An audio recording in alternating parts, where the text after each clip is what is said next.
Hello, my name's Atticus, and this is my gospel conversation story. So about 4 or 5 years ago, I met a fellow snake breeder he just had a really bad life. He's an ex-felon, he'd been to prison, he was a drug dealer and a drug addict. He had all of his kids taken away from him, and I met this guy through snakes. We talk every couple months whenever there's a new project we have to work on. He's always been very against God. I would always kind of put in hints in our conversations about or talk about how I have to go to church on Sundays, and he was always very against it. His back life has not been very great, and he's always blamed it on this God that he's never believed in. So after watching Music Mondays that we would post on Facebook, I got a text and he said, "Hey bud, I need to talk." I was like, "Oh, okay, that's cool."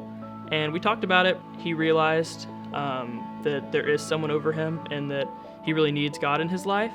I ended up giving him a Bible of mine, and he asked a lot of questions that I really didn't know the answer to, but we've kind of been working through it. He has just recently went and joined a church in Columbia, Tennessee, and he's now using his story to inspire others about his walk with God. Every couple weeks we'll sit down and talk about what God's doing in my life or in his life. I'll answer some questions if I know the answers to them.